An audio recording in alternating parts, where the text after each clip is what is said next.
Hey YouTube, my name's Javier. I made a video last Tuesday after work because I was feeling a little bummed about just a lot of the things that I was thinking about. And I decided to, make a video about it and start my YouTube channel. I hope that, one day I can have a few subscribers where I can like update and chat about certain things. Just because I really just intend to make this video, not this video, but my channel open to all and helpful to all, hopefully. So what I wanted to talk to you about today was a little bit about myself and my coming out story. I guess I should start off by saying that, actually let's hold that one for a little bit while longer. But something exciting is that tomorrow is my birthday. I am turning 21 years old, and it is July 11th, 7-Eleven, like the gas station, and Beyonce's great song.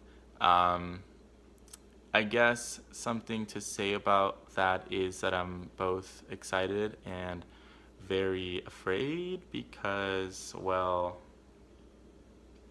I don't know what I'm doing. So I guess let's move on to the next topic, and that is,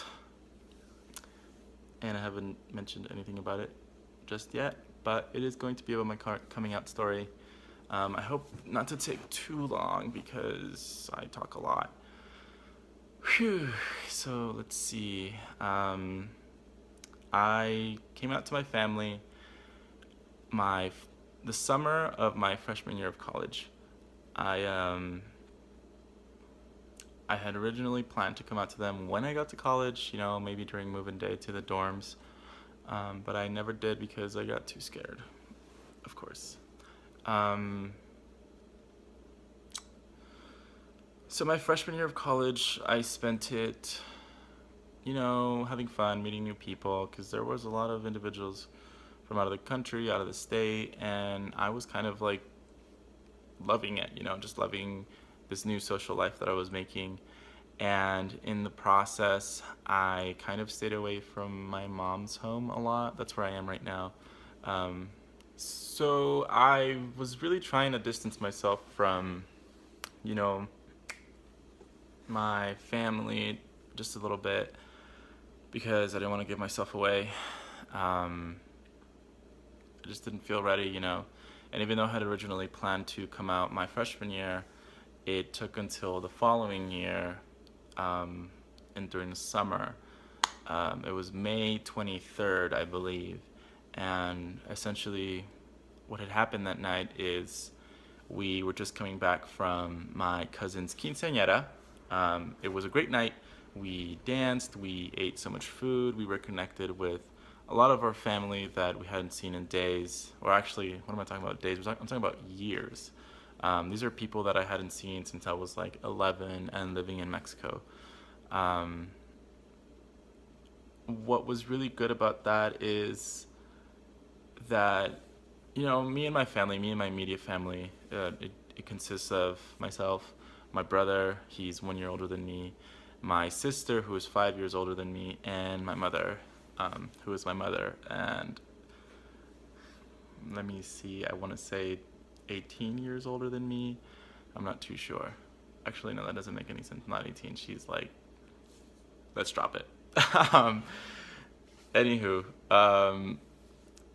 so what happened that night is, the quinceañera took place in Santa Fe, New Mexico, and we live in Albuquerque, New Mexico. And I was staying at the University of New Mexico in the dorms for the summer because of my job. And that is my dog barking at something or someone. We were on the way back from Santa Fe, New Mexico to Albuquerque in my mom's car.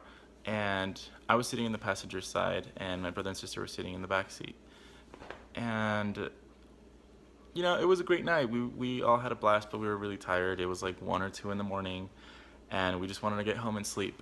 And the original plan was, for us to come here to this house and, sleep it off, wake up the next morning, talk about it over breakfast, and we'll talk about the night, not my sexuality, because that comes later. And yeah, that was gonna be it. It was just gonna be the end of a great night.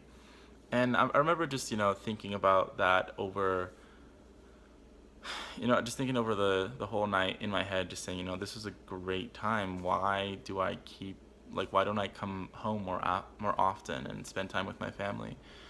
Um, and then as I'm thinking all these good things, about the night, I hear in the back seat something come out of. Okay, I was gonna sound weird, but essentially, my brother said the F word that rhymes with maggot and is very offensive towards LGBTQ individuals, or actually to anybody, really. Um, so what had happened is I'm like thinking about all these great things, like, yay, this was so fun. I love my family. And my brother said, there are no F words in this family. There will never be F words in this family. And I was like, whoa. I like zoned in at like the wrong time to what my brother was talking about with my sister. And I couldn't help but, be over be just flooded with all these thoughts saying, these negative things about, my whole family and my situation. I remember thinking, this is why I don't spend time with my family. I'm always the one that gets hurt, and I always have to bite my tongue. And, at that moment, I was biting my tongue so hard I could taste blood. And because I wanted to say something, I wanted to say, what the hell, this is like the last straw. Because it's extremely hurtful, especially after having such a great night. It's kind of like having one of the best nights of your life and then somebody just like taking a dump all over you or something. I don't know, okay? But it was very, very, very, very discouraging, but also very encouraging, because after I heard that, I texted my sister, who's actually known about my sexuality since I was in a sophomore or junior in high school. I can't really remember. I texted her saying, what, hey, I'm doing this tonight. I'm gonna come out to them when I get to when we get to the dorm room. And my sister said, I'm here for you if you need anything. And after I sent that text, I told my mom, because the plan was for us to come home. I told her, hey, you know what, just drop me off in my dorm room. I have some stuff to do in the morning. Lies. And so she said, okay, that's fine. And when we get to the parking lot of my dorm room, usually what would happen is I kiss my mom on the cheek and I say goodbye to my brother and sister, and then I go to my room and that's it. But not that night. Instead, I kind of just sat there in silence, just kind of like looking forward and then holding back some tears. And my mom, she saw me and she was like, is everything okay? Like, what's wrong? And like word vomit, like just totally came out. And I just said, nothing's okay. Nothing is all right. And she's kind of like looking at me confused, and I'm like, I'm tired of feeling like I don't belong here. I'm tired of always being the one that gets hurt. I'm like legitimately like tired of biting my own tongue, having to hold back things that I have to say, because I always end up being hurt somehow by, coming home.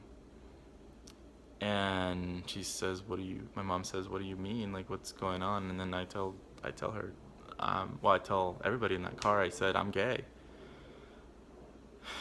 And it's been years for me to accept that.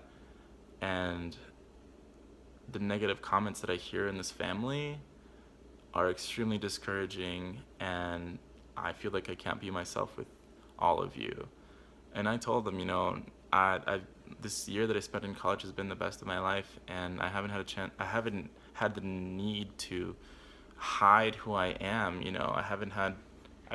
There wasn't a point where I hesitated in telling somebody that I was gay in my first year of college. So why do I always have to feel like I'm hiding who I am with my own family? And at this point, you know, like I'm crying, my mom's crying, my brother's crying, my sister's crying, and it was the reaction was, you know, one. It was good. It was a good reaction. You know, they did end up accepting me, but the comments that they said about it were, I don't know, for me, they were kind of a little infuriating, because essentially what happened is they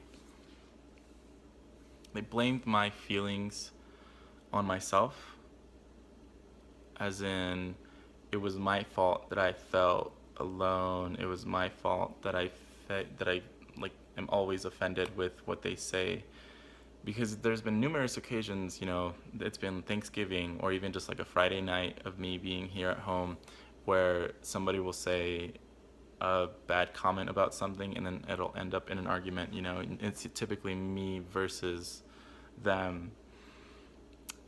And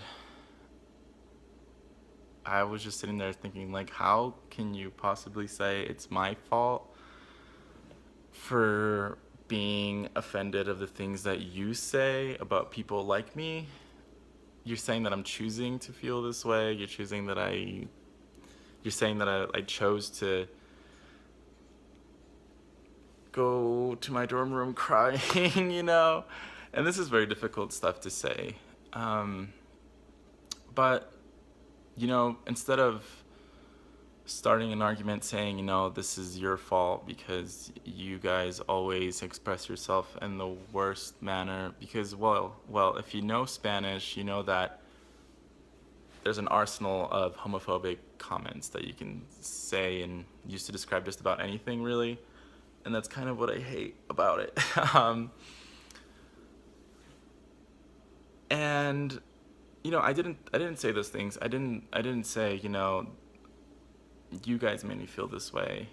All I did was sit there, you know, and hear their version of the story as to, you know, why I shouldn't feel like I don't belong in a family and why I shouldn't feel bad for being gay. But yet, you know, 10 minutes ago, they were saying there are no F words in this family, you know. So you can see why it's a little discouraging, a lot discouraging. But at the end of the day, they did accept me. I haven't told my father. My dad is actually living in Mexico, and I haven't seen him in about 8 years. And like I said earlier, I'm turning 21, and I'll have to do that soon. I'm not sure how he'll take that. I'm not sure how I will take the response, but all I know is that I'm happy. I'm happy where I am right now. And you know, we've taken small steps with my sexuality, you know. Although that was 2 years ago that I came out, you know, that was like May 23rd. Proper English now, kids. You know, there was no dialogue after that of, you know, after my coming out scenario event with my family. There was no questions asked, you know, the following week or the month after that. It was just normal, you know, regular texts, regular phone calls. And yeah, now that I'm spending a lot of time home and not in the dorm rooms anymore, I've had a chance to speak with my mom about some things, not in regards as to how or why I'm gay, because one, it's not a decision, but more as of my social life, you know, like, am I seeing anybody? Am I looking for anybody?